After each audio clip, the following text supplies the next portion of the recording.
A bankrupt millionaire wanted to give up, but a drawing from a 7-year-old girl changed everything. Secrets came to light, and their lives were transformed forever. A story that will touch your heart. Subscribe to the channel, leave a like, and comment on where you're watching from. The rain pounded insistently against the windows of the 22nd floor of the commercial building in downtown New York. Richard Montgomery sat on the cold marble floor of his office, a space that had once symbolized his success. The tempered glass walls offered a panoramic view of the bustling city below, but at that moment, all he could see were the distorted reflections of his own defeat. At 55, Richard bore the weight of 3 decades spent building one of the largest real estate groups in the country. His company, Montgomery Developments, had erected luxury residential complexes, shopping malls, and corporate buildings that defined the New York skyline. But now, surrounded by piles of eviction notices, bank statements, and court summons, he contemplated the end of everything he had dedicated his life to building. "How did it come to this?" he murmured to himself, running his hands through his thinning grey hair. His once piercing and determined brown eyes were now red and swollen from crying, a vulnerability he had never allowed anyone to witness. The mahogany desk, where so many million-dollar contracts had been signed, was covered with documents that told the story of his downfall. An investigation by the IRS for tax evasion had frozen all his accounts. What had started as a routine audit had turned into a nightmare when irregularities were discovered that he swore he had no knowledge of. "Mr. Richard," a soft voice echoed through the room, interrupting his dark thoughts. He looked up to see Mary Johnson, standing in the doorway, holding a bucket and some cleaning cloths. At 32, Mary had a face marked by a hard life, but her dark eyes shone with a dignity that impressed everyone who knew her.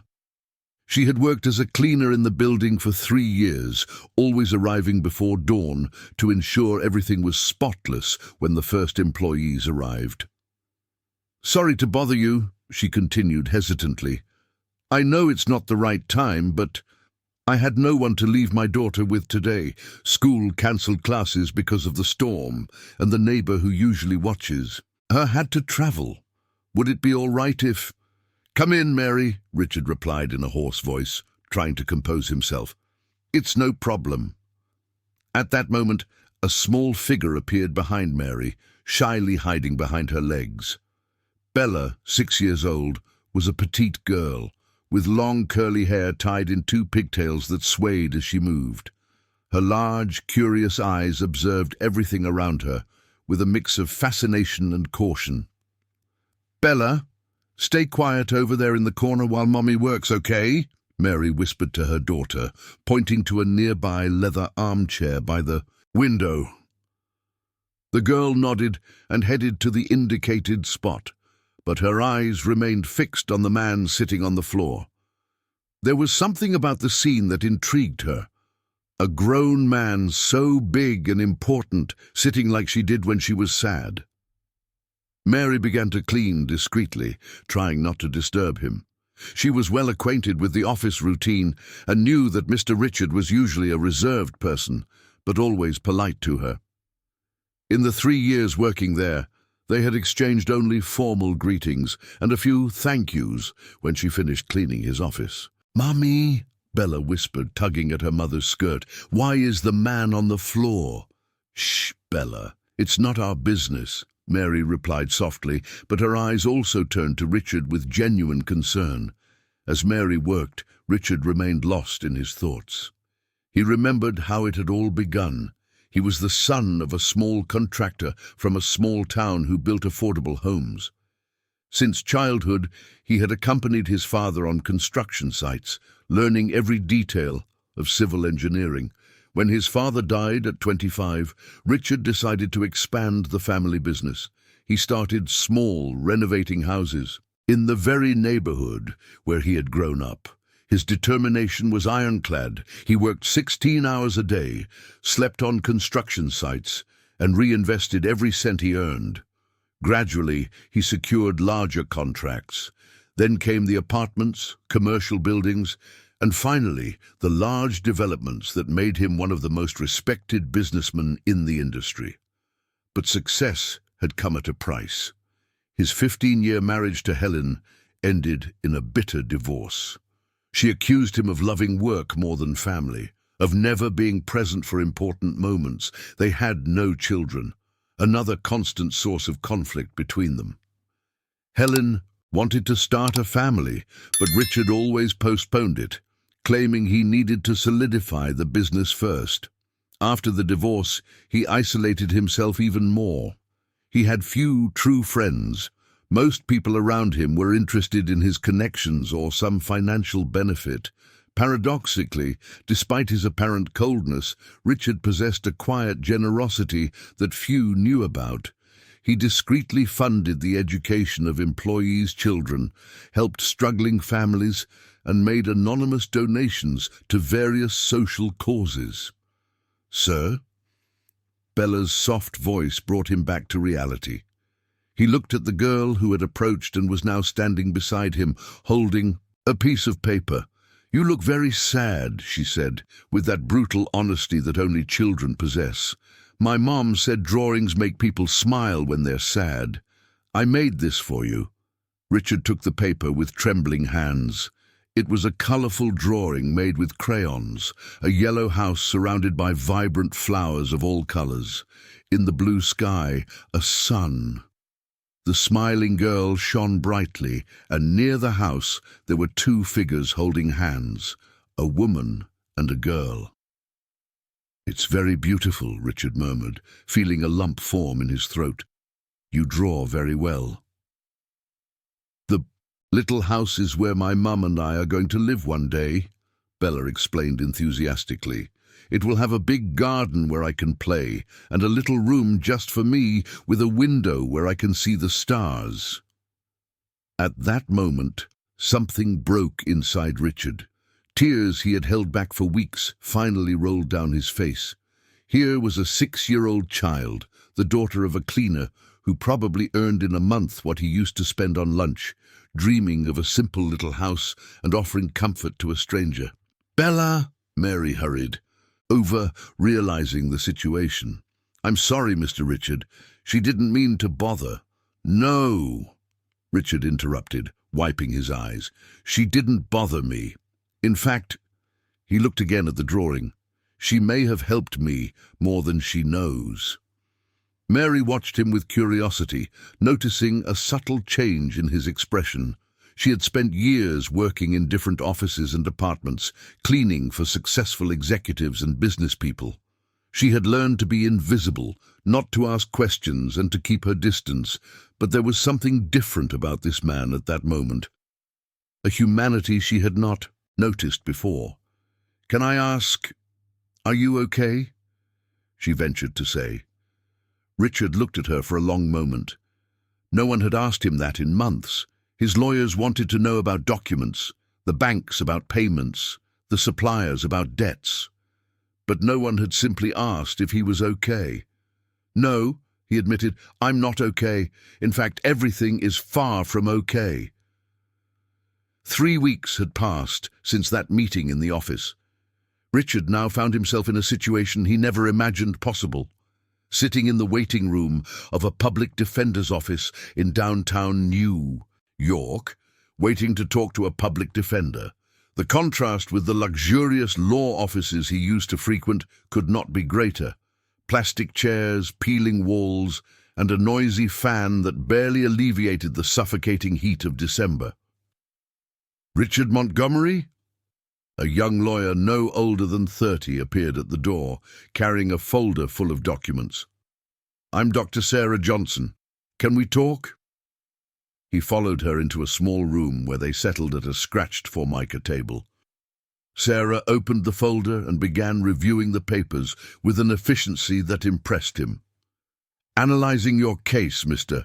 Richard, I have news that may interest you," she said, adjusting her glasses. "We found some irregularities in the audit procedures. It seems your accountant, Mark Silver, was being investigated simultaneously for fraud in other companies. There are indications that he may have manipulated your accounting books without your knowledge." Richard felt his heart race. "Does that mean—" "It means there is a possibility of reversing some of the penalties, but it will be a long and costly process. And there is something else." She hesitated.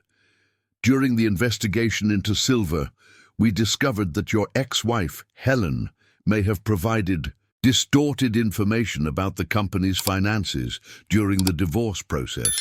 "Helen? But why?" "Apparently she was having a relationship with a competing investor during the marriage. It's possible she passed strategic information that was used against you both in the divorce and in this tax investigation." Richard leaned back in his chair, feeling as if the world was spinning around him.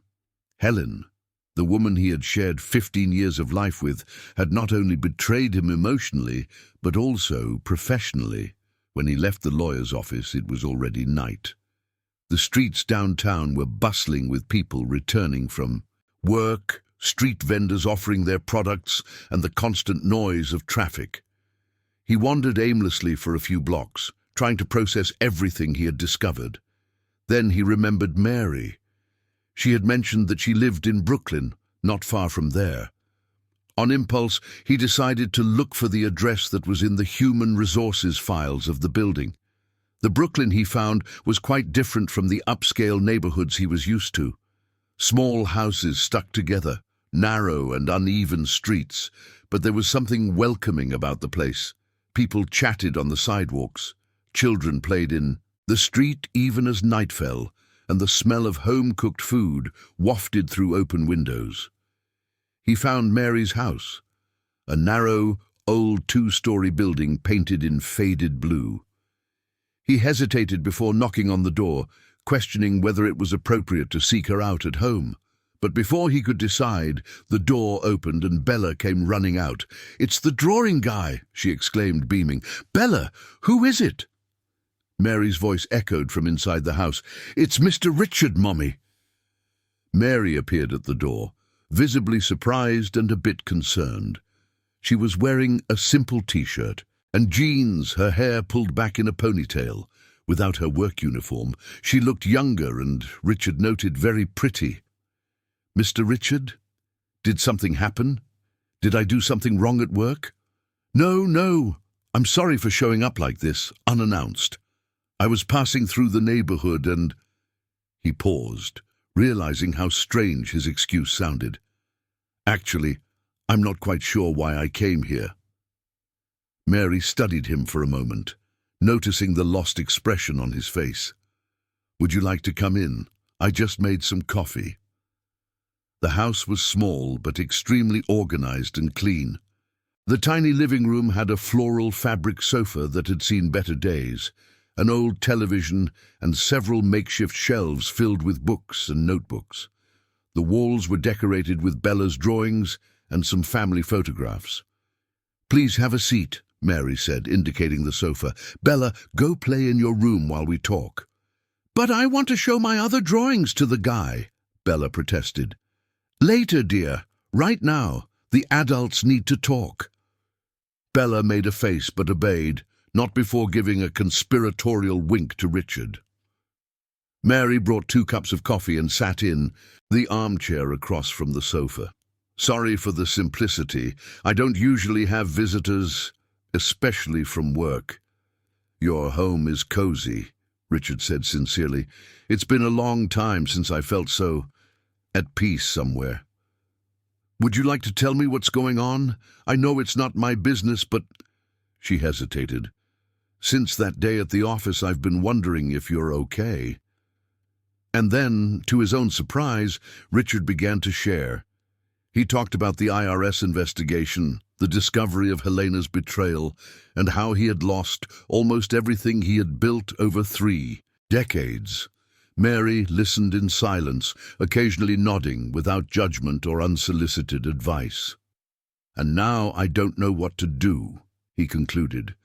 "Even if I manage to prove my innocence, it will take months, maybe years. And I no longer have the resources to sustain this fight." Mary was silent for a long moment, turning the cup in her hands. "Can I ask a question? Have you ever worked with your hands?" "What do you mean?" "Construction, carpentry, painting, manual labor." Richard smiled for the first time in weeks. "When I was a kid, I used to go to job sites with my dad. I learned to lay bricks, mix mortar, paint walls." "Why do you ask?" "Because maybe it's time to go back to your roots," she said simply. "My neighbor, Mr. John, is renovating his house. He needs help but can't afford to hire a contractor. And here in the neighborhood, there's always someone needing small repairs." "Are you suggesting that I'm suggesting that you stop trying to be who you were and start discovering who you can be now." The simplicity of Mary's observation hit him like a punch to the gut. He had spent months lamenting the loss of his identity as a successful businessman, not realizing that this identity had become a prison. "And you?" he asked. "How did you end up working as a housekeeper? No offense, but you don't seem—" "What don't I seem? Poor?" Mary smiled, but there was a hint of bitterness in her voice. "I graduated in business administration from NYU. I finished college when Bella was 2. Richard looked at her, surprised. "Business administration? But then why?" "Because no company wants to hire a single mother without experience. Because when I mentioned I had a small child, they made excuses not to hire me. Because I found out that having a degree doesn't guarantee opportunity, especially when you come from the outskirts. And Bella's father—" Mary's face hardened. "Bella's father is a coward who disappeared when he found out about the pregnancy. He said he was too young for responsibilities. He was 23 at the time." "I'm sorry." "Don't be. Bella and I managed just fine on our own. I've been working as a housekeeper for 5 years, studying nursing online at night, and I still manage to support my mother who lives in a small town. She's sick and can't work." The admiration Richard felt for Mary at that moment was overwhelming. Here was a woman facing adversities he had never imagined, yet she maintained dignity, determination, and kindness. "Nursing? Besides business administration? I've always wanted to work helping people. Business administration was more due to my mother's pressure, who thought it was more profitable. But nursing is my true calling." They talked late into the night. Mary shared her dreams of one day opening a small consulting firm to help small business owners, combining her knowledge in business with her practical experience. Richard spoke about how he'd lost himself in his own success, forgetting the reasons he had started building in the first place. When he finally got up to leave, Richard felt different, not healed. The wounds were still open, but as if he had found something he didn't know he was searching for. "Mary," he said, standing at the door, "thank you. It's been a long time since I had a real conversation with someone." "You can come here any time you want to talk," she replied. "And if you decide to take my suggestion about manual labor, I can introduce you to the neighbors." As he walked through the dark streets of Brooklyn back to downtown, where he had left his car, Richard thought about the drawing Bella had kept in his wallet. A little yellow house surrounded by flowers. Maybe it was time to stop trying to rebuild skyscrapers and learn again how to build homes. Richard woke up at 5 in the morning in his empty apartment in Brooklyn. After losing his luxury apartment in Manhattan, he had moved to a modest 2-bedroom rental, furnished only with the essentials he had managed to save from the auctions. The difference was striking. From the panoramic windows overlooking Central Park, he now saw only the courtyard of the building and a few windows of other apartments. But that January morning, for the first time in months, he had a purpose. He put on an old pair of jeans he found at the back of the closet and a simple white t-shirt. He looked at himself in the mirror and hardly recognized the man staring back. Far from the Italian suits and English leather shoes, he looked like a completely different person. The morning traffic in New York was particularly heavy, but Richard didn't mind. He was eager to get to Brooklyn, where he would meet Mary and get to know Mr. John, the neighbor who needed help with the renovation. He parked on the street by Mary's house and walked to the door. Before he could knock, he heard voices coming from the backyard. He walked around the house and found Mary hanging clothes on the line, while Bella sat at a small plastic table sipping coffee. "Hey!" Bella shouted upon seeing him, jumping from her chair. "Did you come to play with me?" "Bella, Mr. Richard didn't come here to play," Mary gently reprimanded, but smiled as she greeted him. "Good morning, it's early." "Good morning. I spent the night thinking about our conversation. If the offer still stands, I'd like to meet Mr. John." Mary dried her hands on a dish towel. "Of course it stands. He lives 3 houses down." She must be having coffee now. They walked down the narrow street, with Bella skipping alongside them. The houses were old, most built in the 1960s and 70s, but well maintained. There was a vibrant community life. Neighbors chatted over the fences, women swept the sidewalks and greeted passers-by. John's house was a 2-story building painted light green. Mary knocked on the gate, and soon a black man in his 60s, short and stocky, appeared, his hands calloused from a lifetime of work. "Mary, my daughter, and who is this young man?"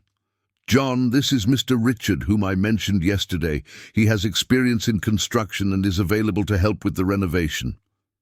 John studied Richard from head to toe with experienced eyes. Experience in construction, huh? What kind of experience?" "I started following my father when I was a child," Richard replied. "Honestly. I learned the basics, laying bricks, mixing mortar, painting, but it's been a long time since I've worked with my hands." "And why do you want to do this now?" John asked directly. Richard hesitated for a moment, but decided to be honest. "Because I need work, and because I think I need to remember what it's like to build something with my own hands." John nodded slowly. "All right. Come on. I'll show you what needs to be done." They entered the house, which was under renovation.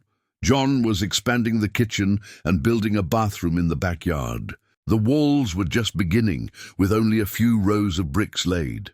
"My daughter is coming to live with me," John explained. "She got divorced and will bring her 2 kids. I need more space. Can you build a wall?" "I can," Richard replied, observing the work already started. "It's well aligned. Good job." "Thank you.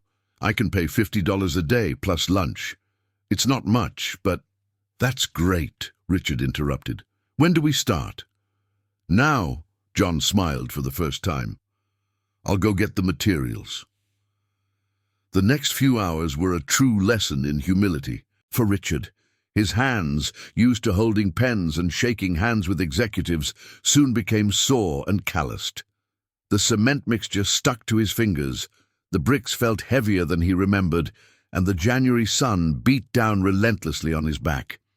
But there was something deeply satisfying about the work. With each brick laid, he saw the concrete result of his effort. There were no spreadsheets, reports, or meetings, just the wall slowly growing, solid and real. "You're doing well for someone who hasn't practiced in so long," John commented during a water break. "You've got a good hand." "My father always said that construction is like riding a bike.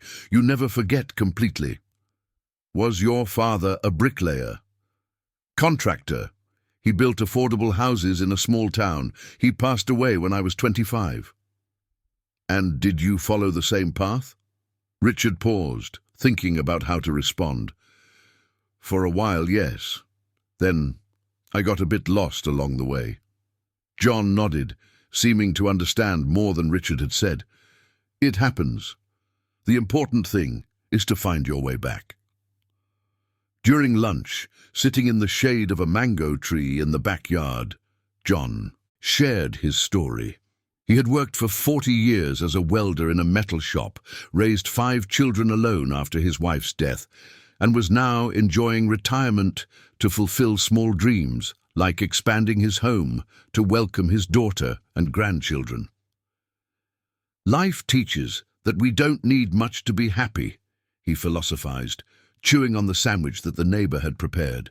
A home, food, family, dignified work. The rest is just fluff. In the afternoon, an unexpected visitor arrived, a young man about 30, who introduced himself as Charles, John's nephew. "Uncle, I heard you're doing renovations. Do you need help?" "I'm well accompanied," John replied, indicating Richard. "This is Richard. He's helping me." Charles greeted Richard with some suspicion. "Are you from the neighborhood? I don't know you." "No, I live in Brooklyn," Richard replied. "Brooklyn? And why did you come to work here? Don't you have work there?" The question had an accusatory tone that bothered Richard, but John intervened before he could respond. "Charles, Richard is here because he wants to work, and he's doing a good job. I don't see a problem." "It's not a question of problem, Uncle. It's just that there are many people here who need work, and then someone from outside shows up." "I understand your concern," Richard said calmly. "If you prefer, I can look for work elsewhere." "No," John was firm. "I decide who works in my house, and you stay." Charles muttered something and left, but Richard sensed that the situation was unresolved. There was a tension between the locals and the outsiders that he hadn't considered. At the end of the day, as they were putting away the tools, John struck up a conversation again. "Don't mind Charles. He's a good kid, but he has a hot head. He's been unemployed for 6 months and is a bit resentful." "He's right, John. There must be people here in the neighborhood who need this job more than I do." John stopped what he was doing and looked directly at Richard. "Listen here, young man. Dignified work is not a privilege of anyone, rich, poor, from here, from outside. Everyone has the right to earn their living honestly. You came here respectfully, worked hard all day, didn't complain about the heat or the back pain. That counts for more than any address." When Richard was leaving, he ran into Mary coming home from work. She saw him covered in paint and cement, with dirty hands and a sunburned face, and smiled. "How was your first day?" "Painful," he admitted, showing the blisters that had formed on his palms. "But good, very good." "Bella is dying to know how it went. Want to have dinner with us? It's nothing special, but—" Richard hesitated. It was tempting, but he also knew he was developing feelings for Mary that could complicate things. "Thank you for the invitation, but I need to head back. I have to call my lawyer and—" "Of course," Mary interrupted, looking a bit disappointed. "I understand." "Mary," he started, but didn't know how to continue. "You don't need to explain anything," she said gently. "I'll see you tomorrow." On his way home, Richard reflected on the day. His muscles ached, his hands were sore, and he had earned only $50, an amount he used to spend on coffee at the office. But he felt more useful and fulfilled than he had in years. When he arrived at his apartment, he found a message from Dr. Sarah on the answering machine. "Mr. Richard, I have news about the case. Please call me tomorrow." He looked at his own dirty hands and smiled. Whatever the news was, he now knew he could survive. He had rediscovered something he thought he had lost forever, the satisfaction of building something real, brick by brick, with his own effort. The call to Dr. Sarah the next morning brought news that completely changed the landscape of Richard's case. He was in the backyard of his friend John, preparing the mix for another workday, when the phone rang. "Mr. Richard, we've made significant progress." The lawyer's voice sounded excited. "Charles, your former accountant, was arrested last night. During a search at his office, they found evidence that he was embezzling money from several clients and manipulating documents to cover up the crimes." "Does that mean—" "It means we have concrete proof that you were a victim, not the perpetrator of the irregularities. There are emails between Charles and Helen discussing how to harm your business. Apparently, she was providing insider information in exchange for a percentage of the profits her lover was making from operations against you. Richard felt his legs weaken. He sat down on an overturned bucket, trying to process the information. Was Helen directly involved? Very involved. We have records of bank transfers, recorded conversations. It's a solid case. The IRS has already indicated that they will review the entire process against you. And how long will this take to clear your name completely? About 6 months, maybe a year. But I can file a motion to unlock some of your assets. You should have access to at least a portion of the resources in a few weeks. After hanging up, Richard stood still for a long time, looking at his calloused hands. The news should have left him euphoric, but instead he felt a strange melancholy. In a few weeks he could go back to being who he was before, but did he want to? "Man, you look like you've seen a ghost," John commented, arriving with more bricks. "Did something happen?" Richard told him about the lawyer's call. John listened in silence, nodding occasionally. "So you're going to be rich again," John concluded when Richard finished. "It seems so. And why does that make you sad?" John's direct question caught him off guard. "I don't know if it makes me sad. It's just that these last few weeks here, working with you, talking with Mary and Bella, I feel more like myself than I have in years." "Who said you have to choose?" John asked, starting to mix the cement. "Who said being rich means you have to go back to who you were before?" Before Richard could respond, Charles appeared again at the gate, this time accompanied by 2 other men Richard didn't know. "Uncle John," Charles called, but his eyes were fixed on Richard. "Can I talk to you?" "You can talk from right there," John replied without stopping his work. "It's about him," Charles indicated Richard with his chin. "We found out who he is." Richard felt his stomach tighten. "What did you find out?" "You're Richard Montgomery, owner of Montgomery Construction, right? The guy who stole millions and is now pretending to be poor here in our neighborhood." "Charles!" John reprimanded sharply. "No, Uncle, let me talk. This guy builds luxury buildings, exploiting workers like us. How many workers have died on his sites? How many families has he evicted to build his luxury developments?" Richard felt his face burn. There was truth in Charles's accusations, even if distorted by prejudice.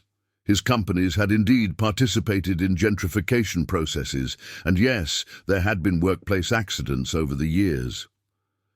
"You're partly right," Richard said calmly. "I was a construction businessman. And yes, I made mistakes, many mistakes." "Mistakes?" One of the men accompanying Charles stepped forward. "My brother died on one of your sites 5 years ago. An accident that could have been avoided if you hadn't skimped on safety equipment." The impact of this revelation hit Richard like a punch to the stomach. He remembered the accident. A worker who fell from a poorly secured scaffold at a residential construction site in a small town. At the time, he had ordered the company to pay compensation to the family and mandated a review of safety protocols.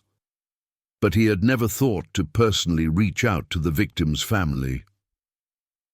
"What was your brother's name?" Richard asked quietly. "Anthony Smith. He had 3 young children." "I remember the accident. I'm so sorry." "Sorry doesn't bring anyone back," the man replied bitterly. The situation was deteriorating rapidly. More neighbors began to gather, drawn by the discussion. Richard felt hostile looks and whispers. In a few minutes, the news of his identity would spread throughout the neighborhood. "Everyone, let's take it easy," John tried to intervene. "Richard is here working honestly." "Working?" Charles laughed disdainfully. "He's just hiding, running from the law and pretending to be a victim to fool us." "I'm not running from anything," Richard said, his voice growing firmer. "I'm here because I wanted to be. And if you give me a chance to explain..." "Explain what? How you got rich exploiting people like us?" At that moment, Mary came running down the street, holding Bella's hand. She had heard the commotion from afar and came to see what was happening. "What is happening? What is happening here?" she asked, breathless. "What's going on, Mary?" Charles explained. "Is that your little friend here is one of the most corrupt businessmen in New York, Richard Montgomery, the guy from the corruption scandals." Mary looked at Richard, confused. "Is it true?" "It's true that I am Richard Montgomery," he confirmed. "And it's true that my company has been involved in scandals, but not in the way they are saying." "He's lying," Charles insisted. "Everyone knows he embezzled millions." "I didn't embezzle anything," Richard exploded, losing his patience for the first time. "I was betrayed by my accountant and my ex-wife. I lost everything I built in 30 years of work." The silence that followed was deafening. Everyone looked at him, waiting for a more detailed explanation. Richard took a deep breath and decided to tell the whole truth. He spoke about the IRS investigation, about Helen's betrayal, about how he discovered he had been sabotaged by people he trusted. He talked about the lawyer's call that morning and how his innocence was being proven. "Even so," the brother of the accident victim interrupted him, "that doesn't change the fact that you built your fortune on the backs of workers." "You're right," Richard admitted, "and I have no excuses for that. When I started, I had good intentions. I wanted to build affordable housing like my father did. But success blinded me.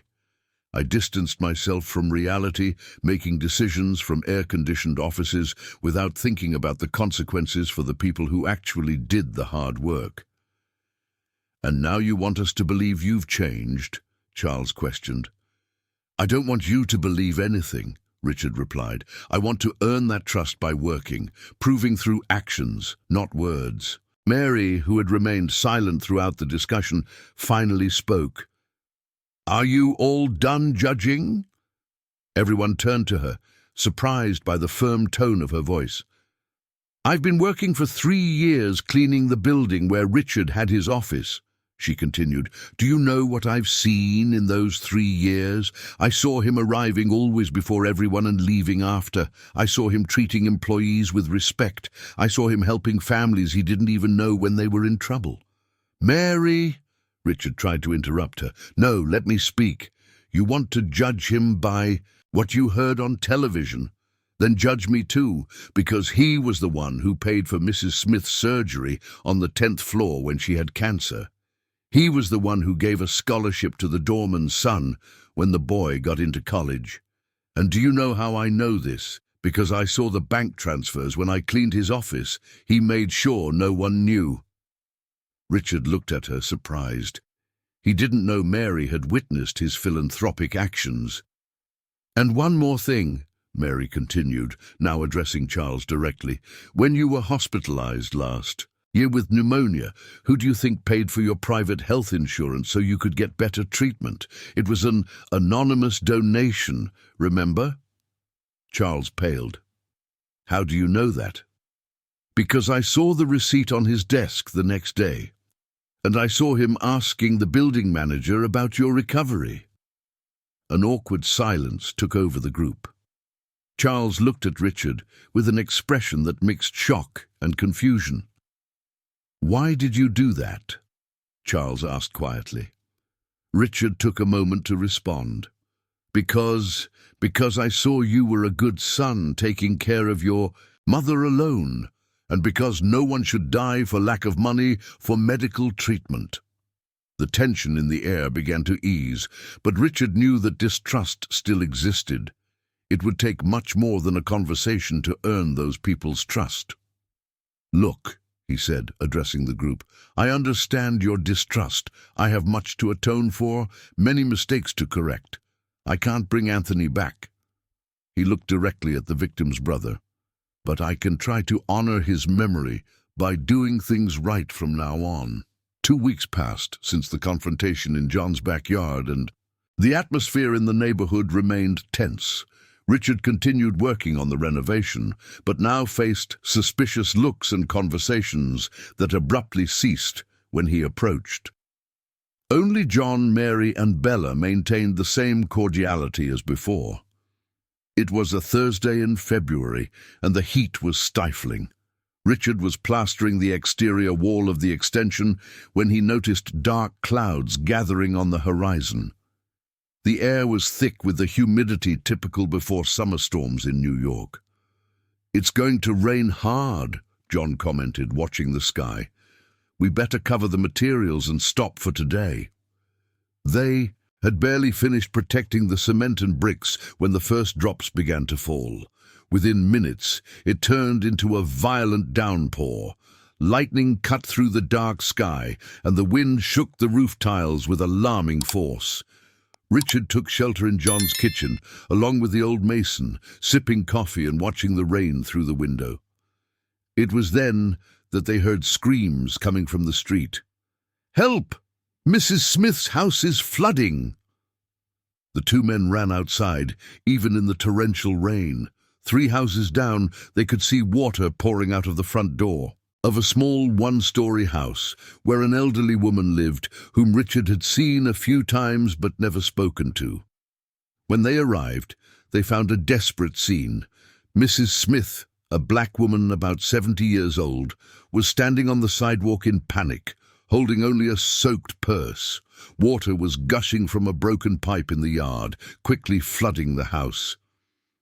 "Mrs. Smith, are you okay?" John asked, putting his arm around the trembling shoulders of the elderly woman. "John, my son, the plumbing burst. Everything is flooding inside. My furniture, my clothes, the family photos." She cried desperately. Richard quickly assessed the situation. The water continued to gush forcefully, and if it wasn't stopped soon, it would destroy everything inside the house. "John, where is the main shut-off valve?" "Where's the water here on the street?" he asked. "Over there at the corner, but only the water company can handle it." "There's no time to wait for the water company," Richard interrupted. "Do you have a key for the shut-off valve?" "I do, but—" "Please bring it, and if you have a shovel, too." While John ran to get the tools, Richard took off his shirt and entered the flooded house. The water was already up to his ankles and continued to rise. He needed to find the main leak and try to stop it temporarily. In the backyard, he found the source of the problem. An old iron pipe had completely burst, creating a real fountain. Richard plunged his hands into the dirty water, searching for the house's internal shut-off valve. "I found it!" he shouted, managing to close the main valve. The flow decreased, but there was still a lot of water that needed to be drained. At that moment, Charles appeared running, soaked, from head to toe. "What happened here?" "Mrs. Smith's pipe burst," John explained, arriving with the tools. "Richard is trying to help." Charles watched Richard working in the mud and dirty water, completely focused on stopping the leak. For a moment, his hostile expression softened. "I can help," Charles said, surprising everyone. "I need someone to go to the street valve and shut off the water for this block," Richard said without stopping. "It's the only way to stop this completely." "But that's illegal," Charles protested, "and it will cut off water for everyone." "It's better to be without water for 2 hours than to let Mrs. Smith's house be destroyed," Richard replied. "I'll take responsibility." Charles hesitated for a moment, then nodded and ran toward the public valve. In a few minutes, the flow of water stopped completely. Other neighbors began to arrive, drawn by the commotion. Mary showed up with Bella, both carrying buckets and cloths to help clean up. Mrs. Johnson, from the house next door, brought hot coffee in a thermos. "We need to get all this water out of the house," Richard directed, "and then see the damage to the furniture and appliances." What followed was a spontaneous community effort. Neighbors who barely greeted Richard were now working side by side with him, carrying buckets of dirty water, moving soaked furniture, and trying to save what they could of Mrs. Smith's belongings. "Mr. Richard," a female voice called. It was Sandra, Charles's wife, whom Richard knew only by sight. "Do you know anything about electrical work? Mrs. Smith's shower is sparking." "I know a little. I'll take a look." Richard examined the house's electrical system and was alarmed. The wiring was old and dangerous, with several exposed wires and makeshift connections.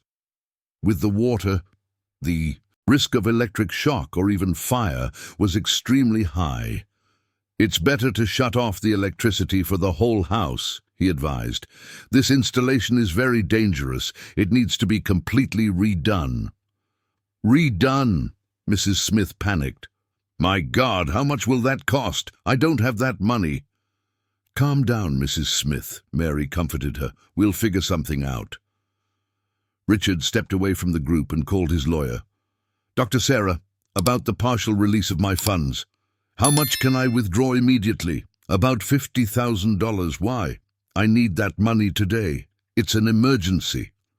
"Okay, I can arrange the release today, but for what? I'll explain later. Thank you." When Richard returned to the group, he found the neighbors organizing a fundraiser to help Mrs. Smith. Charles was writing down names and amounts on a wet piece of paper. "Everyone," Richard called to get their attention, "you don't need to worry about the money. I will cover all the repairs for Mrs. Smith's house." An awkward silence fell over the group. Charles was the first to speak. "Look, we don't want your charity." "It's not charity," Richard interrupted. "It's responsibility. You were right when you said I built my wealth by exploiting workers. This is an opportunity to start repairing some damage." "But that must cost around $20,000–$30,000, someone commented. "It will cost whatever is necessary to make the house safe and livable," Richard replied firmly. Mrs. Smith approached him with tears in her eyes. "My son, I can't accept this. It's too much money." "Mrs. Smith, how many children did you raise in this house?" "5 children, 3 grandchildren and 1 great-granddaughter. Why? And you worked your whole life to support that family?" "I worked 50 years as a housekeeper, yes, sir." "Then you deserve to have a decent home to live out your retirement in peace. It's not a favor, it's a right." Anthony's brother, who had kept his distance until then, stepped forward. "Why are you doing this? To feel better about yourself?" Richard looked him in the eyes. "I'm doing this because I learned that a life only has a value when we use it to help others. My brother died because of my negligence. I can't bring him back, but I can prevent others from suffering from problems I have the means to solve."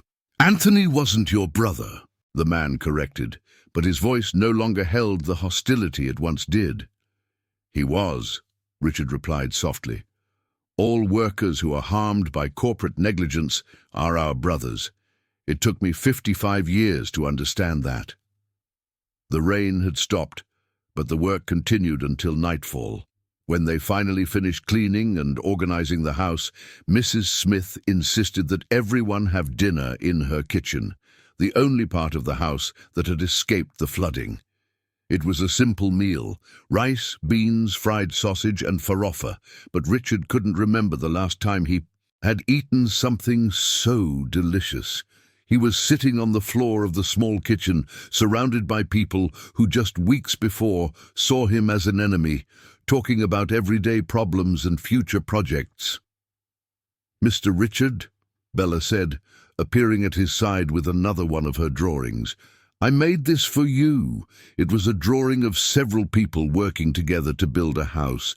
In the center, a figure that clearly represented him was holding a child's hand, her own. "It's beautiful, Bella," he said, feeling a lump in his throat. "Can I keep it?" "Sure, Mom, and said you keep all my drawings." Richard looked at Mary, who was helping Mrs. Smith in the kitchen. Their eyes met, and she smiled, a smile different from the previous ones, warmer, more intimate. "Everyone," Charles called the group's attention, "I have something to say." Everyone turned to him. Charles was visibly embarrassed, nervously fiddling with a cup of soda. "I want to apologize to Richard. I judged him without really knowing the situation. And today I saw that, well, I saw that he's a good guy." "You don't need to apologize," Richard replied. "You were protecting your community. That's admirable. No, I do need to, and I want to propose something, Charles continued.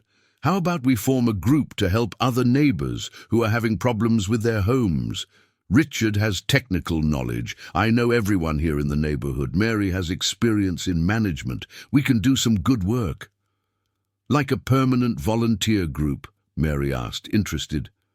Exactly. There are a lot of people here who need small repairs, but don't have the money to hire professionals. Richard smiled.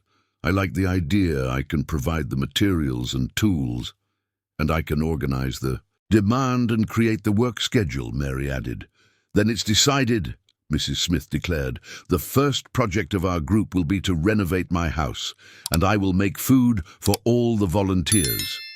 When Richard finally returned home, it was already past midnight. His empty, silent apartment felt lonelier than ever after hours of warm companionship in Brooklyn. He took Bella's drawing out of his pocket and placed it next to the others on the fridge. Then he looked at himself in the bathroom mirror. It was dirty, tired, with messy hair and clothes stained with mud. But his eyes had a sparkle he hadn't seen in years. His phone rang. It was Mary. "Hi," she said when he answered. I wanted to thank you for what you did today, for Mrs. Smith. I should be the one thanking you. You all accepted me into the group even after everything." "Richard," she hesitated, "can I ask you a personal question?" "Sure." "Are you happy? I mean, before all this happened, were you happy?" He thought for a long moment. "No. I thought I was successful, but happy. I don't think I was happy for a long time. And now?" "Now," he smiled, looking again at the drawings on the fridge. "Now I'm starting to discover what happiness is." The month of March arrived with unexpected news. Richard was working on the electrical installation at Mrs. Smith's house when he received a call that would completely change his perspective on the past. On the other end of the line, a hesitant voice identified itself as Dr. Paul Montgomery, a surname that made Richard stop immediately what he was doing. "Richard, I'm your brother, Paul. We need to talk." It had been 15 years since the brothers last spoke. The last meeting had been at their father's funeral, where they had a terrible fight over the inheritance. Paul, 5 years younger, had always been the rebellious child of the family. He graduated in medicine, but chose to work in health clinics in the outskirts instead of opening a private practice as their father wished. "Paul?" Richard could hardly believe it. "How did you get my number?" "I saw your name in the newspapers about the problems with the company. I heard that you're living in Brooklyn now. Richard, I need to tell you something. About the farm in a small town." The farm. The property their father had left for the two brothers, which was now being disputed in court due to invasions by land grabbers. Richard had assumed they were just common criminals trying to take over the land, but Paul's anguished voice suggested something very different. "What kind of thing?" Richard asked, feeling a tightness in his chest. "I can't talk over the phone. Can we meet? It's about what really happened with the land." They arranged to meet the next afternoon at a cafe downtown. Richard spent the rest of the day restless, unable to concentrate on work. John noticed his agitation. "Problems, man?" "My brother wants to meet after 15 years. He says he has something important to tell me about some land we inherited from our father." 15 years without talking. What happened? Richard sighed, putting down the drill. "I had a fight with him at my father's funeral. Paul has always been different. He wanted to save the world, you know. He was always criticizing my ambition, saying I was drifting away from our roots. On the day of the funeral, he said I had become everything our father despised, a greedy businessman who only thought about money. And how did you react?" "Badly. I said at least I had honored our father's legacy by building an empire, while he wasted his medical training working for free in the outskirts. I told him he was a failed idealist." Richard shook his head, regretful. Those were the last words we exchanged. The next day, Richard arrived at the cafe promptly at 3 in the afternoon. Paul was already there, and Richard hardly recognized him. The younger brother was thinner, with grey hair and wrinkles that didn't match his 50 years. He wore simple clothes and carried a worn leather briefcase. "Richard," Paul stood up, hesitant about how to greet his brother after so long. "Paul." They hugged briefly, a hug filled with bitterness and longing. They sat at a table in the corner away from others. Paul ordered just a simple coffee, Richard an orange juice. For a few minutes they sat in silence, each observing the changes in the other. "You're different," Paul finally said. I don't know how to explain. More human. "Life has taught me some hard lessons in the last few months," Richard replied. "And you? How are you?" "Surviving. I work at 3 different health clinics, and I do night shifts at the municipal hospital. There's not much time left for anything else." "Family. I had a partner for a few years, but my work schedule doesn't really fit with domestic life." Paul nervously fiddled with his cup.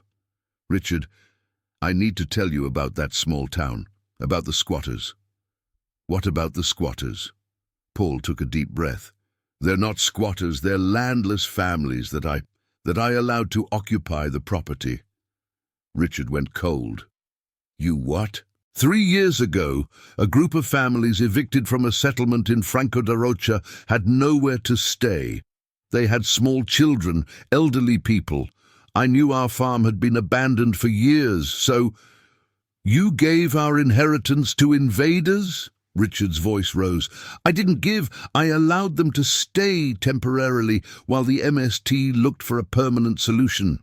It was supposed to be just a few months, but— Paul, are you kidding me? That property is worth millions, and And since when is it worth millions?" Paul exploded, causing a few people to glance their way. "For what? For you to build another luxury development? Those families need a place to plant, to live with dignity. That's not the point. The point is that you made a unilateral decision about something that is also mine." "Yours?" Paul laughed bitterly. "When was the last time you set foot on that farm? I go there every month to care for the families, provide free medical consultations, check on the kids. And you only remembered the property existed when the lawyers came looking for you." The argument was drawing curious looks. Richard made an effort to lower his voice. "Paul, I understand your good intentions, but this is illegal. And now that I'm having financial problems, I need that property." "For what? To sell it and go back to being the rich businessman you were before?" "To restart my life." Richard slammed his hand on the table, frustrated. "You have no idea what I've been through in the last few months." "Oh, really? I read the newspapers. Investigation for tax evasion, business going bankrupt. But do you know what else I read? That you're working as a handyman in Brooklyn, that you're helping needy families, that you're doing exactly what our father would have been proud to see. Our father would have been proud to see me respecting the law and contracts. Our father," Paul leaned forward, "spent his life building affordable homes for poor families. He would never evict 60 people, including 20 children, just to profit from a property." Richard fell silent for a moment. Paul had a point, but the anger still boiled inside him. "And the fake documents they presented?" "They were made by a lawyer who wanted to protect the families from eviction. He forged the papers, thinking it would give them more legal security. I didn't know that at the time." "Do you have any idea of the legal mess this created?" "I do. And I'm willing to resolve it, but not by evicting the families. They are producing organic food, raising their children in a healthy environment, away from drugs and violence in the city." Richard massaged his temples, feeling a headache forming. "Paul, I need that money. It's not greed, it's survival." "For what? Aren't you surviving well working with your hands? Aren't you happier now than you were before?" The question hit Richard like a sharp arrow. He thought of Mary, of Bella, of his John.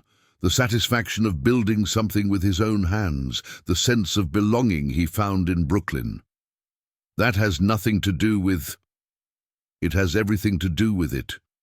You've finally become who you always should have been. Why do you want to throw that away, to go back to being an unhappy businessman? Because it's what I know how to do. It's who I am. No, Richard.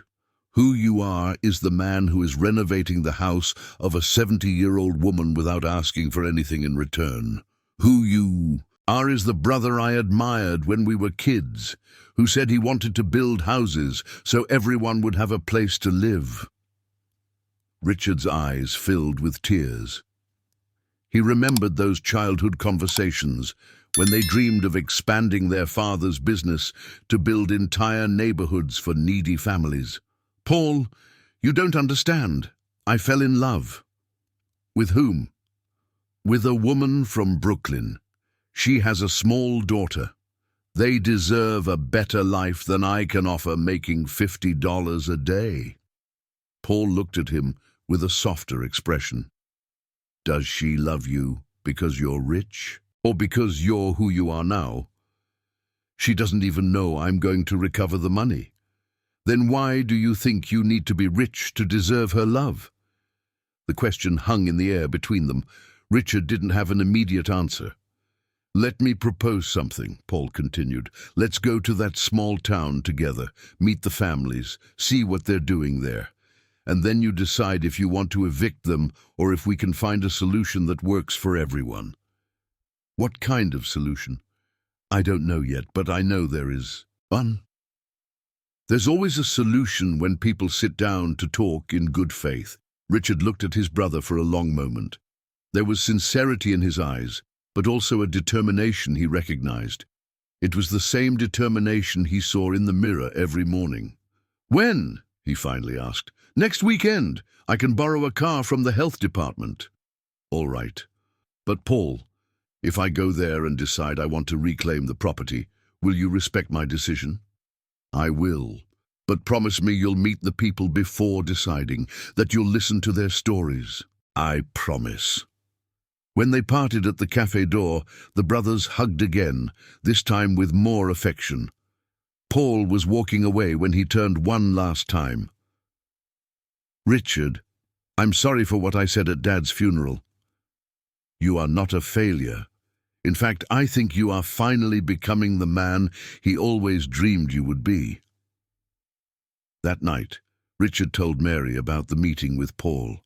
They were sitting on the small balcony of her apartment, sipping tea while Bella slept in the next room.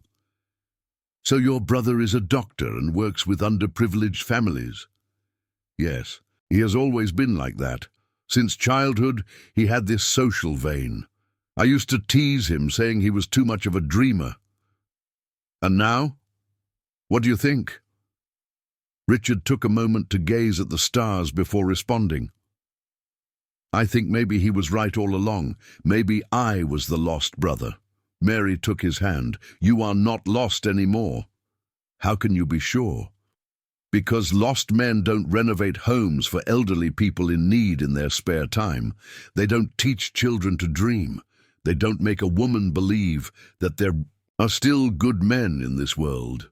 They looked at each other in silence for a moment. It was the first time Mary had revealed her feelings so clearly. Mary, I need to tell you something about my financial situation. You don't have to. I don't care if you have money or not. But it matters to me. It matters because I want to be able to give you and Bella a better life. Richard, she turned to face him completely.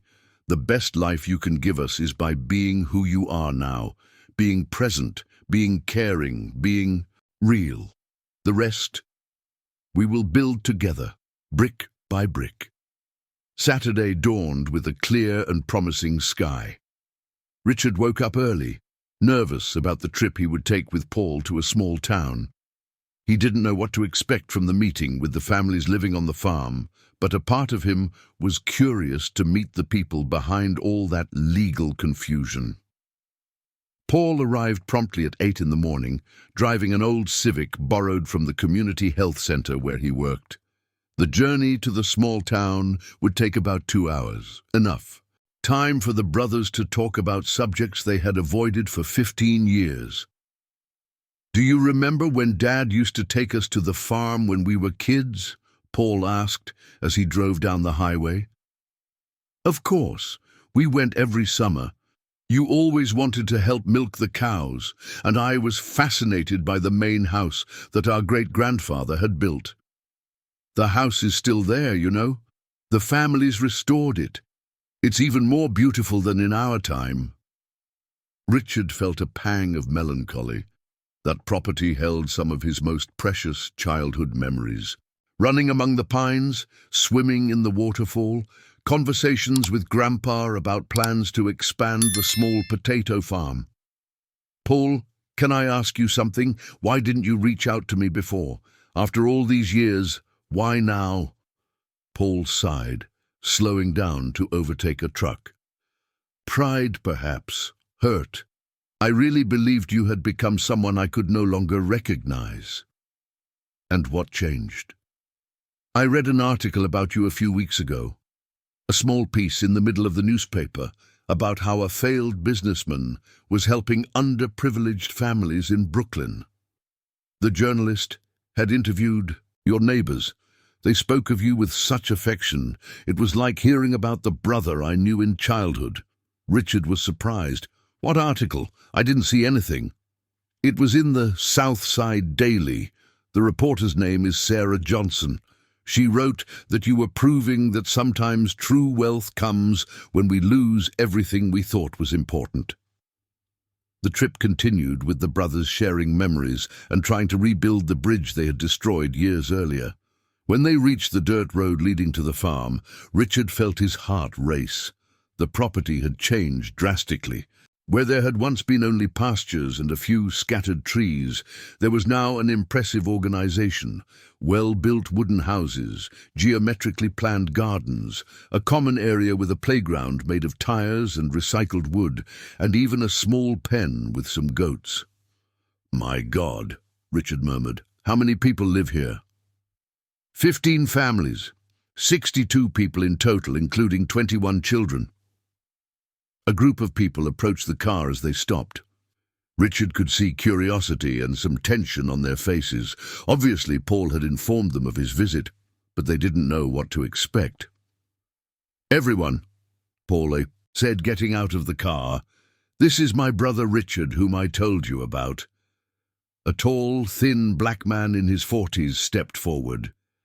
"Good morning, Dr. Paul. Mr. Richard, I'm Adam, a sort of coordinator here. Dr. Paul has already explained the situation to us."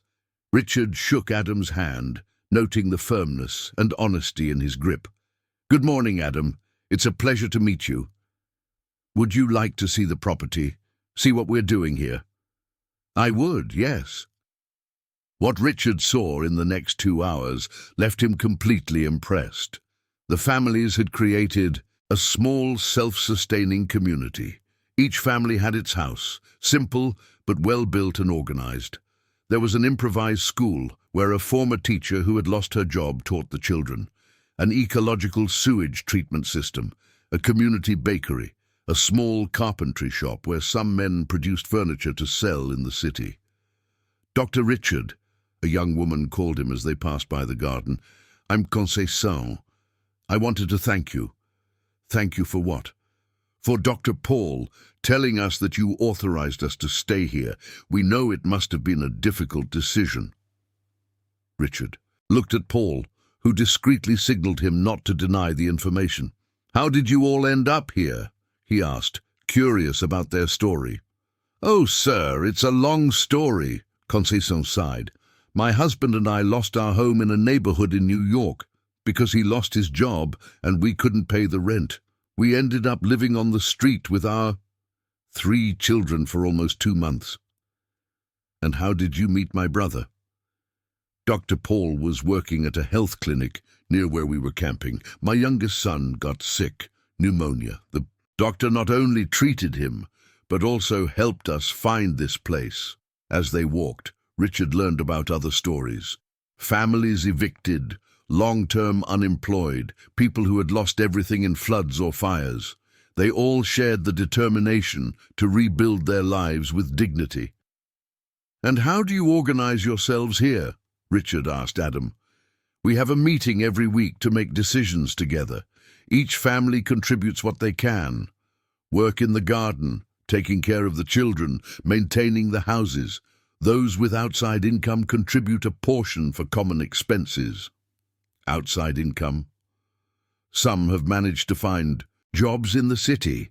Others sell the products we produce here: vegetables, eggs, crafts. Mrs. Smith over there makes cakes that are famous in a small town.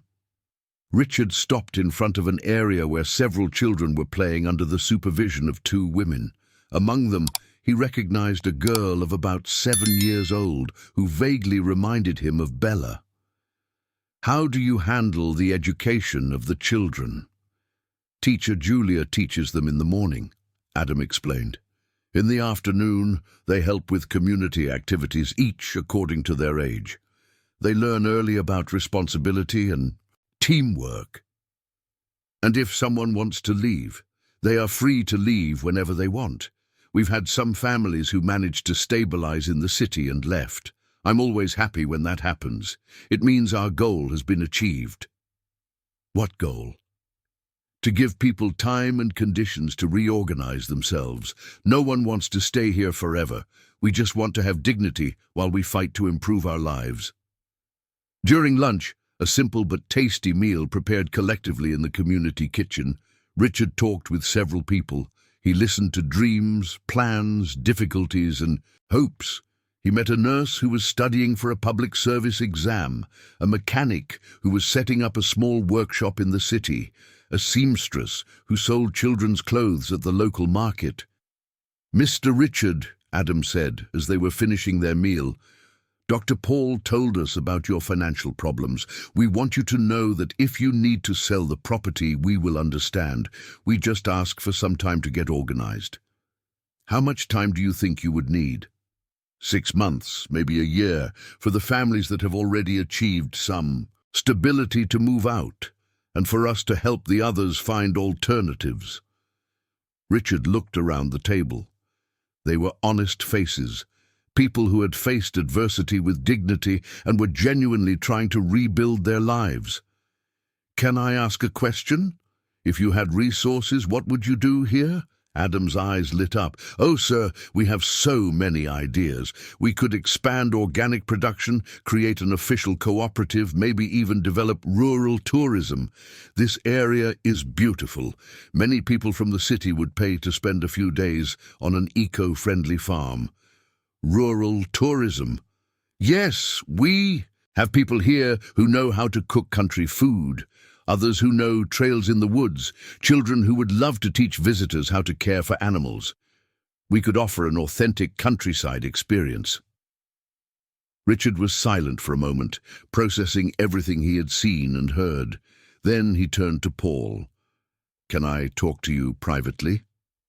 The brothers walked to the old main house, which had indeed been restored and was serving as a community center. They sat on the porch, where they used to play as children. "What do you think?" Paul asked. "I think they are doing something amazing here. But Paul, I need to be practical.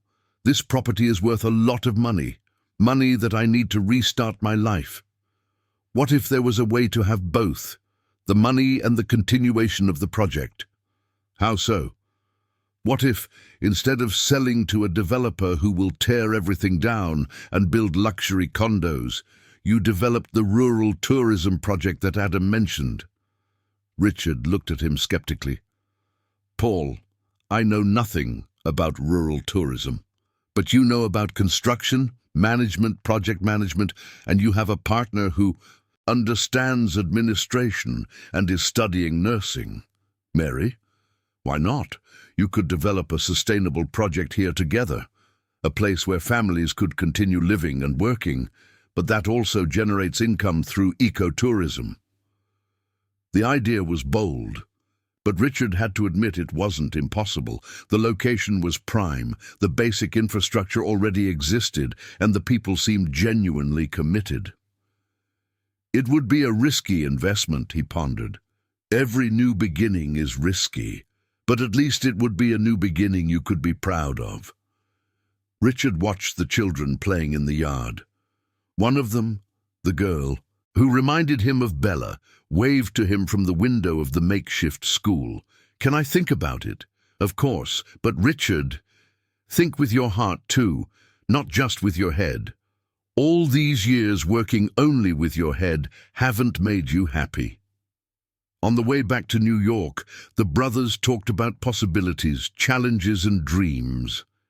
When Paul dropped Richard off at home, it was almost midnight. "Thank you for today," Richard said before getting out of the car. "Thank you for being open-minded. Paul, regardless of what I decide, I want you to know that you are an admirable man. Dad would be very proud of what you've become. And I'm sure he would be proud of what you're becoming too." The following Monday, after the visit to a small town, Richard woke up with a strange feeling in his chest.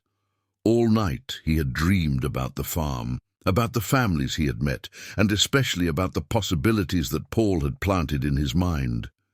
But at the same time, his rationality screamed that he was considering giving up $1 million sum for an uncertain project. He arrived at Mrs. Smith's job earlier than usual and found Mary already working. She was organizing the materials that had been delivered the day before, paints, new tiles and electric tools that Richard had bought to speed up the renovation. "Good morning," she said, smiling. "How was the trip?" "Complicated," he replied, picking up a hammer and starting to demolish a wall that needed to be rebuilt. "More complicated than I imagined." Mary noticed something different in his tone. "Do you want to talk about it?" Richard stopped what he was doing and looked at her. In recent months, Mary had become his confidant, the person he could share his anxieties with without fear of judgment. But this time, the decision he needed to make would directly affect their future.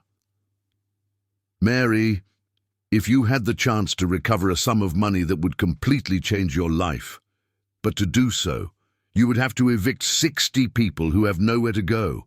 What would you do?" She watched him for a moment, realizing it was not a hypothetical question. "Are those people on your farm?" "They are. And they are doing an incredible job there. They've created a community, produce organic food, take care of each other. But legally, the property belongs to me and Paul." "And your brother wants to evict them?" "No, quite the opposite. He wants me to consider developing an agritourism project while keeping the families there. It would be a partnership between us, them, and maybe you." Mary dropped the paint can she was carrying. "Me?" "Paul suggested we could work together on this. Use your management skills, my construction experience. It would be a social and economic project at the same time." "Richard," she sat on a pile of bricks, "you're talking about giving up a lot of money for an idea that might not work." "Exactly. That's why I'm confused. The rational part of my mind says I need to sell the property, take the money, and restart my business life. But when I was there, I saw those families struggling to rebuild their lives with dignity, and I thought of us. I thought maybe we could build something different. Something that would be good for everyone." Mary was silent for a long moment, nervously fiddling with a screwdriver. "Can I be honest with you? Always. I'm scared." "Scared of what?" "Scared that you'll make a decision thinking of me and Bella and then regret it. Scared that you'll give up your financial security for us and then it becomes a burden on our relationship." Richard moved closer and knelt in front of her. "Mary, what I feel for you and Bella has nothing to do with money. It has to do with who you are, with how you make me feel whole for the first time in my life." "But Richard, you're used to a different life. Expensive restaurants, travel, comfort. How can I be sure you won't miss that?" "Because in the last 4 months, working as a laborer and earning $50 a day, I've been happier than in the last 10 years of my previous life." At that moment, Bella came running from school, interrupting the conversation. She hugged Richard with her usual affection and showed him a new drawing. This time, it was a farm with several small houses, people working in the garden, and children playing. "Mister, the teacher at school talked about farms today. She said that there, people grow food and take care of animals. Do you know any farms?" Richard and Mary looked at each other. The synchronicity of the situation was almost comical. "I do, Bella. In fact, I just visited one." "Really? What was it like?" Richard sat on the ground and placed Bella on his lap. "It was a magical place. There were small houses like in your drawing, people growing vegetables and fruits, and lots of children playing freely. And were there animals? There were goats, chickens, and even a mixed-breed dog that the children adopted." Bella's eyes sparkled. "Mommy, can we visit the mister's farm?" Mary smiled. "Maybe one day, dear." "Is it far?" "About 2 hours." "And from here," Richard replied, "in a small town. Is that where it snows in winter?" "Sometimes it does." Bella clapped her hands, excited. "I've never seen snow. Can we go there when it snows, Mummy?" Mary and Richard looked at each other again, both thinking the same thing. If they decided on the farm project, Bella wouldn't just visit the place. She could grow up there, have contact with nature, learn about sustainability and community living. After Bella went to play in the yard, Richard and Mary returned to work, but both remained thoughtful. It was Mr. Smith who broke the silence. "Boy, you look like you have a serious problem." "I do, Mr. Smith." Richard told him about the farm, the families, and the dilemma he was facing. Mr. Smith listened attentively, asking occasional questions and nodding his head. "Can I give my opinion?" Mr. Smith asked when Richard finished. "Please." "In 60 years of life, I've learned that there are 2 types of regret. The regret of doing something that went wrong, and the regret of not doing something that could have gone right. The first type hurts for a while, but it passes. The second type hurts forever." "What do you mean?" "I'm saying that if you choose money and security, you might live comfortably. But if you choose the farm project and the people you love, you might live happily. And in my experience, happiness is worth more than comfort." In the afternoon, as they were wrapping up the day's work, Richard received a call from his lawyer. The news was good. The rehabilitation process was moving faster than expected, and he could have access to a substantial amount of his former resources in a few weeks. "Dr. Richard," she said, "I also have an interesting proposal. A Chinese business group is interested in acquiring your property in a small town. They want to develop a luxury hotel complex. The initial offer is $12 million. $12 million. It was more than Richard had imagined the property was worth. With that money, he could restart his... Mary and Bella were living comfortably, ensuring a future for everyone. "And what's the deadline for a response?" he asked.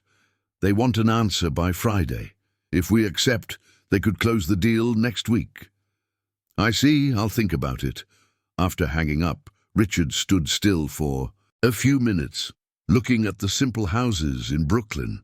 In a few days, he could be back in the world of big business, dining in expensive restaurants, attending meetings in luxurious offices.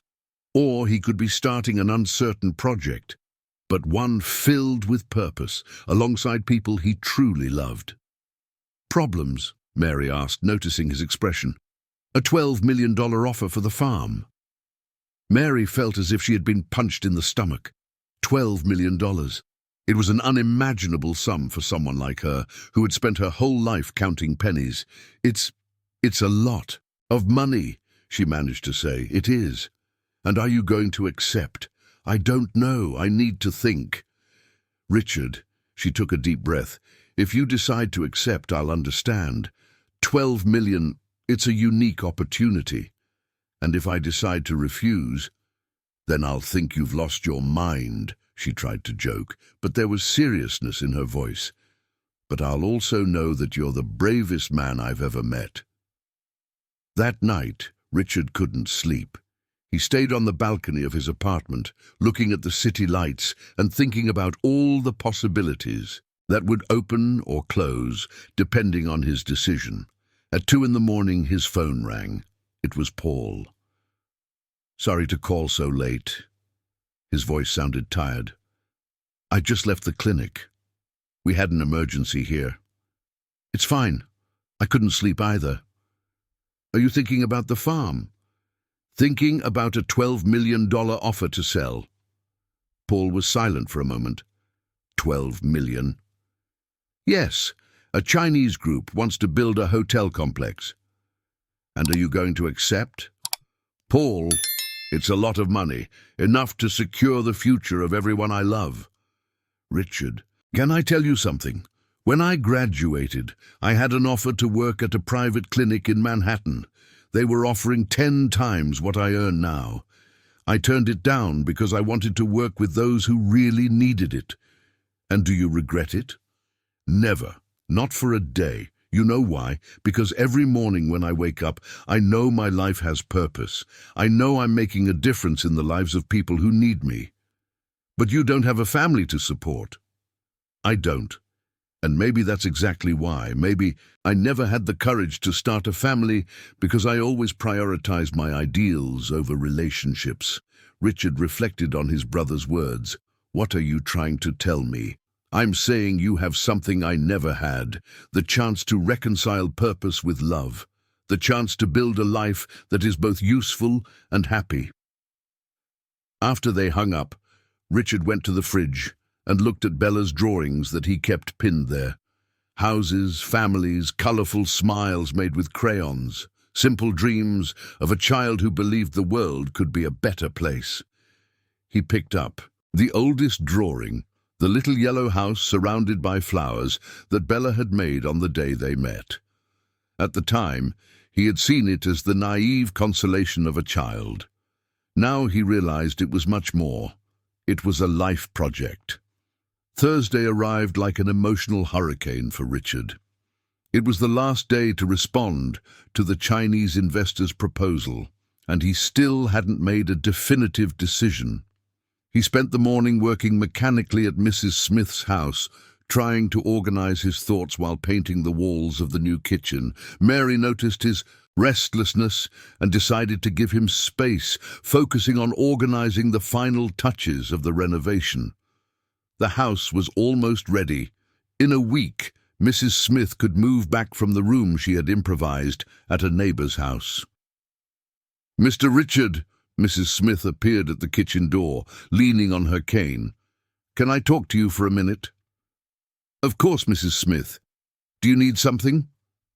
The elderly woman approached and looked at him with those wise eyes that had seen decades of life. "My son, I don't understand much about business or big money, but I understand people, and you're suffering." Richard stopped painting and turned to her. "I'm facing a difficult decision." "Does it have to do with that farm your brother mentioned?" "It does. I need to decide between selling for a lot of money or trying a project that might not work." Mrs. Smith sat down on a plastic chair in the corner of the kitchen. "Can I tell you a story?" "Sure." "When I was young, about Mary's age, my husband received an offer to sell our little house in a small town and come work in a factory in New York. The money was good, much better than what we earned farming. And did you come? We did. We sold everything, left our community, our family, our friends. We thought we would get rich in the big city." She chuckled softly, but there was melancholy in her voice. "Do you know what happened? It didn't work out. It worked out financially. My husband worked 30 years in the factory. We managed to buy this house, raise our children, and give them an education. But do you know what we lost?" "What?" "We lost our soul. In the farmland, we knew every neighbor. Every child in the community was everyone's child. When someone needed help, everyone came together." Here in the city we lived on the same street for 40 years and barely knew our neighbors' names. Richard absorbed the elderly woman's words. Do you regret the decision?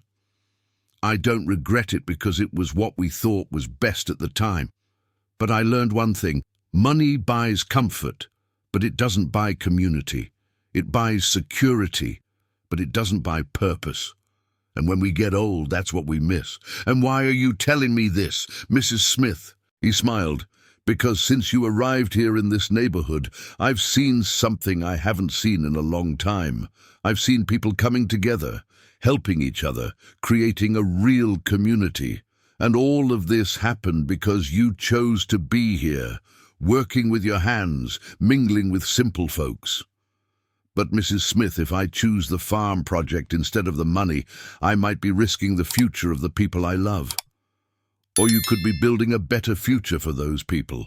My son, at my age, we learned that the future isn't built with money, saved in the bank. It's built with relationships, with purpose, with the certainty that we are leaving the world a little better. After the conversation with Mrs. Smith, Richard decided he needed another opinion.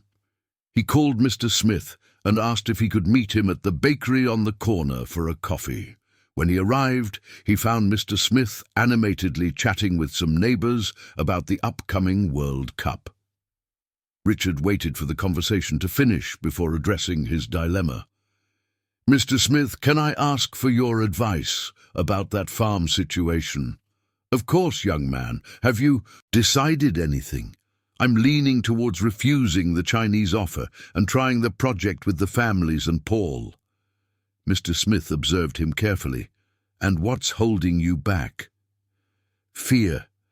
Fear of being too romantic. Fear of making an emotional decision that could hurt Mary and Bella. Young man, let me tell you something my father told me when I was young. In life, we regret more the chances we didn't have the courage to take than the risks we had the courage to face. But what if it goes wrong? What if it goes right? Richard, you were a successful businessman once. If the farm project doesn't work out, you have the knowledge and experience to start over in other ways. But this specific opportunity to do something that combines purpose, love, and sustainability may not come around again. Do you think I'm being irresponsible? Mr. Smith laughed. Irresponsible would be taking the money and going back to being the unhappy businessman you were before. What you're considering doing is brave, and courage is what changes the world. In the afternoon, Richard decided to talk to the most important person in his decision-making, Bella. He found the girl in the backyard, playing with a doll that Mary had bought at a thrift store. Sir, can I talk to you about something important? Sure, mister, she replied, putting the doll aside and sitting next to him on the small wall that separated the yard from the house. Remember we talked about the farm where people grow food and take care of animals? I remember, the one that has snow in the winter. That's the one. Well, I have a decision to make. I can sell that farm for a lot of money, or I can try to create a project there with your mum, where people can work, live, and be happy. Bella looked at him with that seriousness that only children can have. And which one do you want to do? I want to try the project. But I'm scared. Scared of what? Scared it won't work out. Scared I won't be able to give you and your mom a good life. Bella thought for a moment. Mister, do you know what my dream is? What? It's to have a house with a big yard where I can plant flowers and have a dog. And for my mom, not to have to work so hard to be tired, and for us to be a real family. And do you think money or the farm would give you that? I think the farm. Because there I could really plant flowers and have not just a dog, but goats and chickens too. And Mom could use what she learned in college to help people, and you could build nice houses for everyone. The simplicity and wisdom of Bella's answer touched Richard deeply. And what if the farm doesn't work out and we end up poor? "Mister," she said, taking his hand, "we're already poor, but now we're poor and happy. If it goes wrong, we'll still be poor and happy. But if it goes right, we can be happy and help other people be happy too." That night, Richard had dinner with Mary and Bella in the small kitchen of the house. It was a simple meal, spaghetti with tomato sauce and salad, but there was a special atmosphere in the air. It was as if everyone knew this would be a decisive night. After Bella went to bed, Richard and Mary sat on the porch to talk. "I've made my decision," he said, taking her hand. "And what is it?" "I'm going to refuse the Chinese offer. I'm going to call Paul tomorrow and propose that we develop the sustainable agritourism project together." Mary was silent for a long moment, processing the information. "Are you sure? $12 million, Richard?" "I'm absolutely sure. Because I realize that money can give me security, but it can't give me purpose. And without purpose, even with all the money in the world, I would be an empty man. And what if I said I preferred you to take the money?" "Would you say that?" Mary smiled. "No, actually, I'm proud of you, and a little scared, but also very excited." "Why?" "Because it means we're going to build our future together from scratch with our own hands, as you always say in construction, brick by brick." They kissed under the starry sky of Brooklyn, with the distant sound of city traffic and the fragrance of jasmine from Mrs. Lucia's yard. The next morning, Friday, Richard first called his lawyer. "Dr. Sarah, I want to refuse the offer from the Chinese investors." "Mr. Richard, are you sure? It's a lot of money." "I'm absolutely sure, and I want you to prepare the documents for a partnership between me, my brother Paul, and Mary Johnson for the development of a sustainable agritourism project on the property." "Understood. I'll prepare everything." He then called Paul. "Paul, it's me. I accept your proposal. Let's do the farm project." On the other end of the line, Richard could feel the excitement in his brother's voice. "Really? Are you sure?" "I am, and more. I want you to be my official partner. 50% for me, 25% for you, and 25% for Mary." "Richard, I don't have money to invest. You have something more valuable than money. You know the families, have their trust, and understand how community work functions. That is worth more than any financial investment." When he hung up, Richard looked around the small makeshift office he had set up in his apartment. In a few weeks, he would be back in a small town, but this time not as a visitor, as someone who chose to build his future alongside people who truly mattered. He picked up the drawing of Bella that he always kept with him, the little yellow house surrounded by flowers. Now he knew that it was not just a child's fantasy, but a life project, a dream that was about to become reality.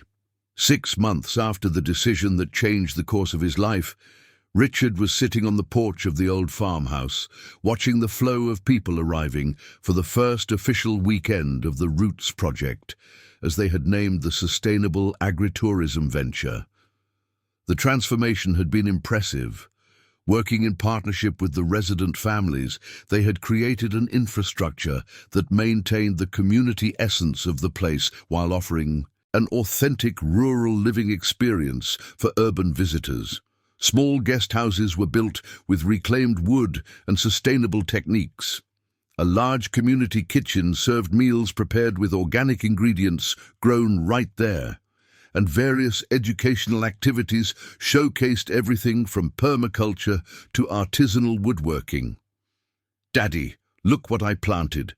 Bella ran up to him, holding a small pot with sunflower seedlings. In recent months, she had perfectly adapted to life on the farm, splitting her time between the local school in a small town where she studied in the morning and the property activities in the afternoon. "It's beautiful." "Sweetheart," Richard replied, still getting emotional every time the girl called him Daddy. The adoption process was almost finalized, and soon he would officially be Bella's father, a role he had already been practicing for months. Aunt Constance said that if I take good care of it, it will grow taller than me. It definitely will. And when it blooms, we'll use the seeds to plant a whole sunflower field. Mary appeared on the porch, carrying a tray with cold water flavored with mint and lemon from the garden. 8 months pregnant, she radiated a happiness that spread to everyone around. The discovery of her pregnancy had been a wonderful surprise, yet another sign that they were building something solid and lasting. "How's the activity down there?" Richard asked, referring to the reception area where guests were arriving. "Full. Paul is giving the introductory tour to 15 people. There's a family from New York with 2 kids who are enchanted by the goats, a retired couple from Connecticut interested in learning about composting, and even a group of executives from a multinational looking to do a corporate retreat." The project's success had exceeded even the most optimistic expectations. In just 6 months of operation, they already had bookings secured for the next 3 months. Word of mouth had spread rapidly. Travel magazines wrote articles about the place, digital influencers shared their experiences, and even a TV show about sustainability had done a special report. But the most rewarding for Richard was seeing how the resident families had embraced the project. Adam was now officially coordinating agricultural activities and receiving a fixed income plus a share of the profits. Constance had become the head of the community kitchen, creating dishes that combined local traditions with fresh ingredients. From the garden, Julia had developed an educational program on sustainability that attracted schools from the entire region. "Mr. Richard!" Charles came running down the trail leading to the farmhouse. "You need to see something." In recent months, Charles had become one of the most enthusiastic people about the project. He discovered a natural talent for guiding visitors along the ecological trails and was now responsible for all outdoor activities. "What happened?" Richard stood up, concerned by the urgency in Charles's tone. "The crew from a major television network has arrived. They came to do a report for a popular TV show about successful, sustainable projects." Richard, Mary, and Bella went down to the reception area, where they found a small television crew setting up equipment. A well-known reporter was talking to Paul about the history of the place. "Dr. Paul was telling us how the idea came about," the reporter said when she saw Richard approaching. "You must be his brother, the businessman who turned down $1 million proposal to create this project." "I'm Richard Montgomery," he introduced himself, "but I prefer to be known as someone who simply chose a different path." "Can you tell us a bit about this choice?" Richard looked around, seeing people working harmoniously, resident families interacting with visitors, children playing freely, elderly people passing on traditional knowledge to young urbanites interested in sustainability. "Actually, it wasn't a choice," he replied. "It was a reunion with values I had lost, with the pleasure of building something with purpose, with the satisfaction of seeing that your work makes a difference in the lives of others. And financially, how is it going?" "Better than we expected. In the first year, we managed to cover all investments and generate income for all the families involved. But the financial return is just one part of the story. The real profit is in the quality of life we have achieved." During the interview, Richard shared about his journey, from a successful but unhappy businessman to the present moment. He spoke about the importance of Mary and Bella in his transformation, about reuniting with Paul, and about the lessons learned from the families on the farm. "And what is the future of the project?" the reporter asked. "We want to expand the model," Mary replied, placing her hand on her belly. "We are already in contact with other abandoned farms and groups of families interested in replicating the experience. The idea is to create a network of sustainable agritourism throughout rural New York." "A silent revolution," Paul added. showing that it is possible to reconcile economic development with social justice and environmental preservation. When the television crew finished filming and left, the families gathered for the community dinner, a tradition that took place every Friday. It was a moment to reflect on the week, share experiences, and plan for the future. "Everyone," Adam called the group's attention, "I want to share some news. My oldest, daughter Jessica, passed the entrance exam for agronomy at NYU. Applause and celebrations echoed through the dining hall. Jessica, an 18-year-old who had grown up on the farm, represented the new generation, people who would not have to choose between formal education and rural life, who could contribute to sustainable development with technical and scientific knowledge. "And there's more." Jessica stood up, shy but determined. "I want to do my thesis right here, studying how to optimize our organic production. I want to prove that projects like this can be a model for the whole of Brazil." After dinner, when most people had retired, Richard and Mary walked around the property under the starry sky. It was a ritual they maintained every night, talking about the day, planning for the future, simply enjoying each other's company. "Can you believe that a year ago I hardly knew you?" Richard said, stopping near the garden where he had started working when he first arrived. "I believe it.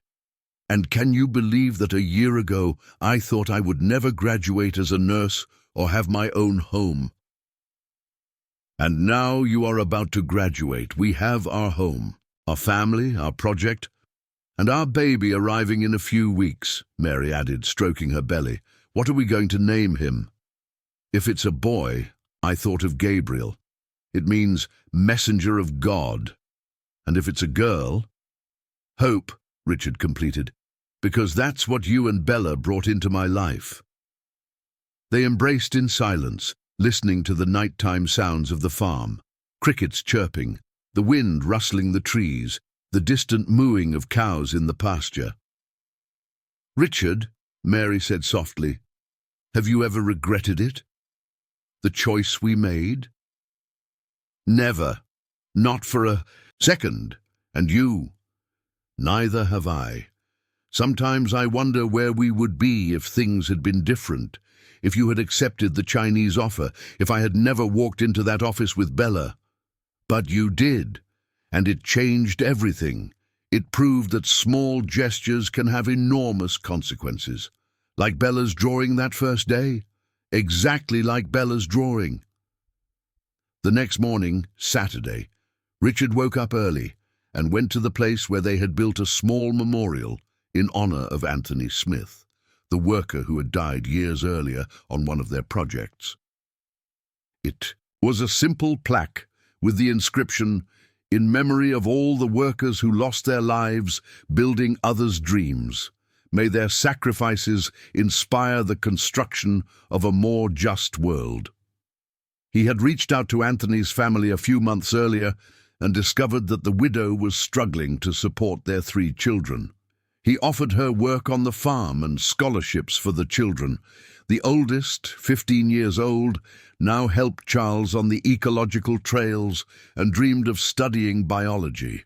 The 2 younger girls attended the local school and loved helping Bella in the children's garden. He would be proud, a voice said behind him. Richard turned and saw Anthony's brother, the man who had confronted him months earlier in Brooklyn.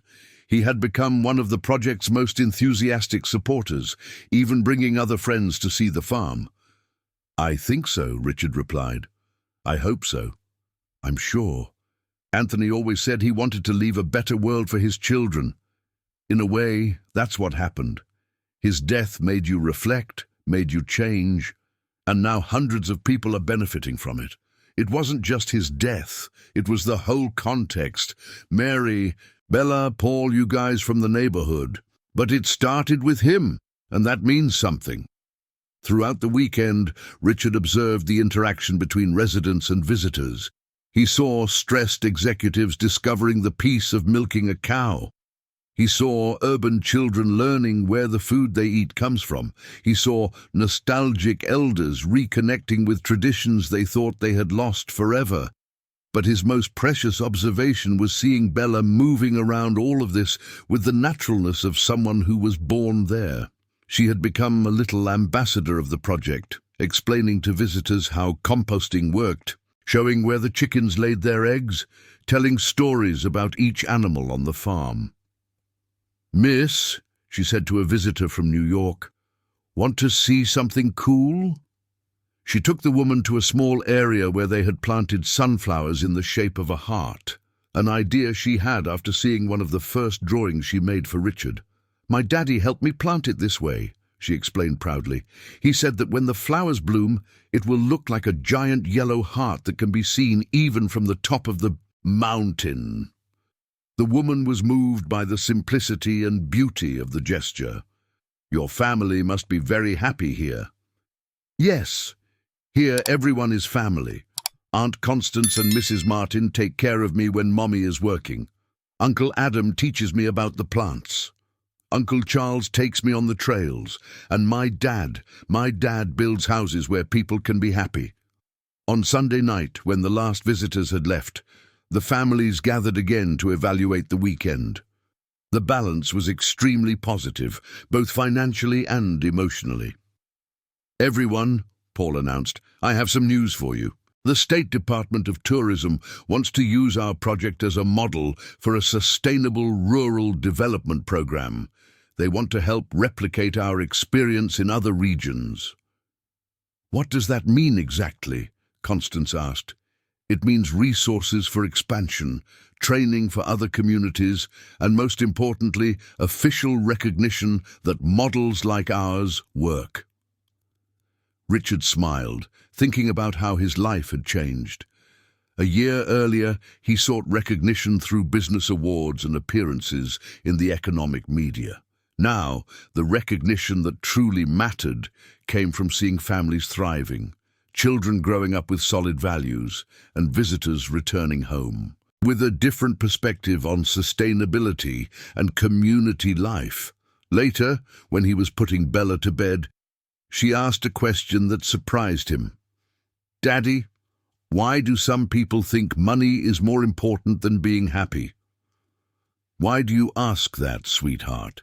"Because I heard the lady on TV saying that you gave up a lot of money, but you didn't give up anything, did you?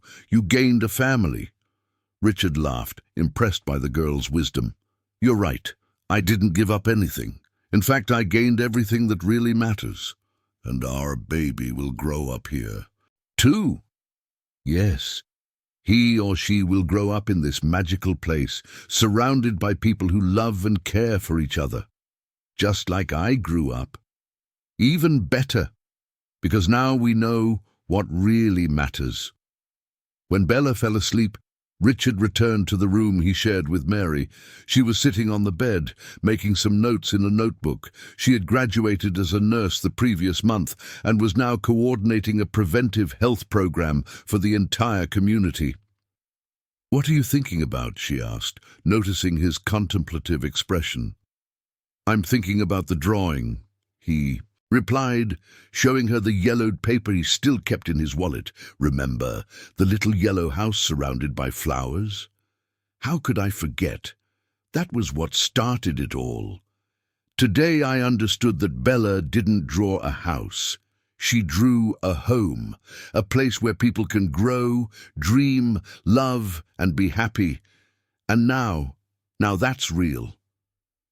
"And it's just the beginning," Mary said, taking his hand and placing it on her belly. "Our child will grow up knowing that it's possible to build a better world, one family at a time, one dream at a time." Outside, the moon illuminated the fields where sunflowers planted in the shape of hearts awaited the moment to bloom. And on the horizon, the distant lights of New York reminded that not far from there, in some luxurious office, another businessman might be discovering that financial success does not always mean happiness. Richard fell asleep that night with the certainty that he had made the right choice. Not because the project had succeeded financially, but because he had discovered something much more valuable, that true wealth is not measured in bank numbers, but in the ability to transform lives through love, dignified work, and human solidarity. The seed planted by a child's drawing had blossomed into something much greater than a simple little yellow house. It had transformed into a life project, a community, a family, and most importantly, living proof that it is never too late to start over and build a future based on what truly matters.